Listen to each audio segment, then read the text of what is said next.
Hello everyone, আশা করি সবাই ভালো আছেন। আজকে আইএলস এর ২টা টিপস আপনাদের সাথে শেয়ার করব। The first one is regarding IELTS speaking and the second one is regarding IELTS writing. So IELTS স্পিকিংয়ে আমরা অনেকেই মনে করি যে বোধহয় একদম নেটিভ স্পিকারদের মতো অ্যাকসেন্ট ইউজ করে কথা বললে আমাদের মার্কিংটা বেড়ে যাবে বা আমরা হচ্ছে ভালো স্কোর করতে পারবো স্পিকিংয়ে। বাট বিষয়টা একদমই সেরকম নয়।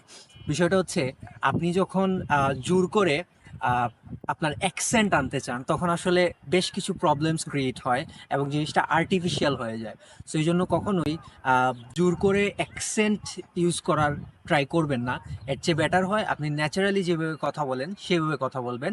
অ্যান্ড এবার আসি আইএলস রাইটিংয়ে, যেটা বলছিলাম যে আইএলস রাইটিংয়ে আমরা অনেকে টেমপ্লেট ইউজ করা যাবে কিনা সেটা নিয়ে বিগ একটা কোয়েশ্চেন আমাদের মধ্যে থাকে।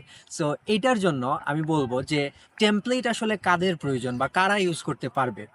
আপনার যদি অবস্থা এরকম হয় যে আপনার কোনো রকম 5.5 হলেই হয়ে যায় রাইটিংয়ে, বা কোনো রকম হচ্ছে আপনার 6 হলেই হয়ে যায়, তাইলে আপনার জন্য টেমপ্লেট ইউজফুল হতে পারে। But if you are aiming for band 6.5 in writing or more than that 7.5, তাইলে আপনার জন্য টেমপ্লেট কাজে আসবে না। আপনি যত এক্সপার্ট টেমপ্লেট ইউজ করেন না কেন, the examiner is going to understand that এটা টেমপ্লেট, অ্যান্ড টেমপ্লেট আসলে পড়লেই বোঝা যায়।